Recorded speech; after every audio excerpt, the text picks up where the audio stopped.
ನಮ್ಮಂತವ್ರಿಗೆ ಇದ್ರಲ್ಲಿ 10 ಕನ್ನಡದ ಮನೆ ಉದ್ಧಾರ ಆಗುತ್ತಾ, ಬರ್ತಾ ಇರೋರು ಕನ್ನಡದವ್ರು ಕೆಲಸ ಮಾಡ್ತಾ ಇದಾರೆ, ಅವ್ರ ಕುಟುಂಬಕ್ಕೆ ಅನ್ನ ಹೋಗುತ್ತಾ, ಕನ್ನಡದಲ್ಲಿ ಎಲ್ಲರ ಮನೆ ಮುಗಿತಾದಲ್ಲಿ ಒಂದು ನಗು ಬರುತ್ತಾ, ಖುಷಿಯಾಗಿ ಕನ್ನಡಿಗರು ಮುಳುಗ್ತಾರೆ ಅನ್ನೋದು ನನ್ನ ಉದ್ದೇಶ.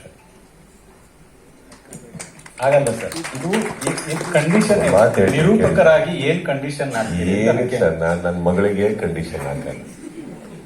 ನಿಂಗೆ ಏನಮ್ಮ ಬೇಕು ಅಂತೀವಿ, ಯೋಗ್ಯತೆ ಇದ್ರೆ ದುಡ್ಡು ಕೊಡ್ತೀವಿ, ಇಲ್ಲ ಅಂದ್ರೆ ಕಷ್ಟಪಟ್ಟು ಕೊಡ್ತೀನಿ, ಏನೋ ಮಾಡ್ತೀನಿ, ಅದು ಒಳ್ಳೇದಲ್ಲ ಅಂತ ಹೇಳ್ತೀವಿ. ಒಂದು ತಿಳ್ಕೊಳ್ಳಿ ಸರ್, ನೀವು ಕೆಲವು ಪ್ರಶ್ನೆಗಳು ಕೇಳೋದು ತಪ್ಪೇ ಅಲ್ಲ ಸರ್, ಕೇಳಿ, ನಿಮ್ಗೆ ಅಧಿಕಾರ ಇದೆ. ಬಟ್ ಕೆಲವು ಅರ್ಥ ಮಾಡ್ಕೊಳ್ಳಿ. ಪಕ್ಕದಲ್ಲೇ ವಿಂಡ್ಸರ್ ಮನೆ ಎದುರುಗಡೆ ಸಿದ್ದರಾಮಯ್ಯ ಅವ್ರ ಮನೆ ಇದೆ. ಸುಮ್ಮನೆ ಒಂದು 3,000 ಫ್ಲೈಟ್ ಟಿಕೆಟ್ ನಾನೇ ಕೊಡ್ತೀನಿ ಬೇಕಾದ್ರೆ. ಮೋದಿಯವ್ರು ಸಿಗ್ತಾರೆ, ನಮ್ಮೆಲ್ಲರ ಪರ ಹೋಗಿ ಮಾತಾಡಿ. ಯಾವುದಕ್ಕೋ ಸಿಗ್ನೇಚರ್ ಆಗದಿರೋ ಜಾಗಕ್ಕೆಲ್ಲ ನನ್ನ ಹೆಸರು ಹಾಕ್ತಾರೆ.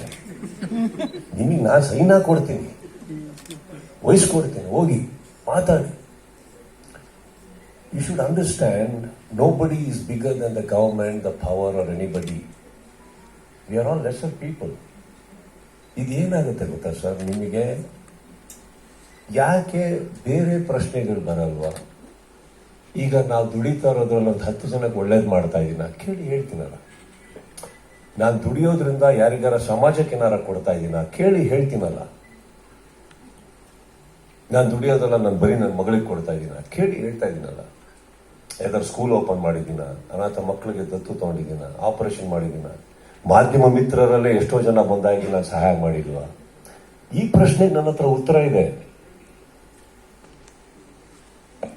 ನೀವು ಪರ್ಸನಲ್ ಆಗಿ ಸಿಕ್ಕಾಗ್ಲೂ ನನಗೆ ಈ ತರ ಪ್ರಶ್ನೆಗಳು ಕೇಳಲ್ಲ.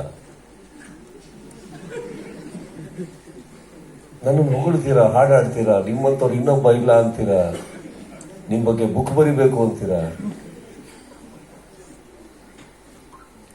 ಈ ಕಡೆ ಕುತ್ಕೊಂಡ ತಕ್ಷಣ ಆ ಪ್ರಶ್ನೆಗಳು ಕೇಳ್ಬೇಕಾದ್ರೆ ನೀವು ಒಂಚೂರು ಯೋಚನೆ ಮಾಡಿ, ಆಕ್ಚುಲಿ ಅದಕ್ಕೆ ಉತ್ತರ ಇದೆಯಾ ನಮ್ಮ ಹತ್ರ? ಯಾರು ಅಲ್ಲಿ ಮೇಲ್ಗಡೆ ಕುತ್ಕೊಂಡು ಅಧಿಕಾರದಲ್ಲಿ ಇದು ಓಕೆ ಅಂತ ಕೊಟ್ಟಾಗ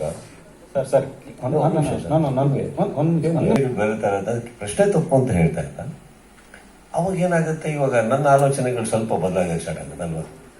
ಸಿಂಪಲ್ ಸರ್. ನಾನು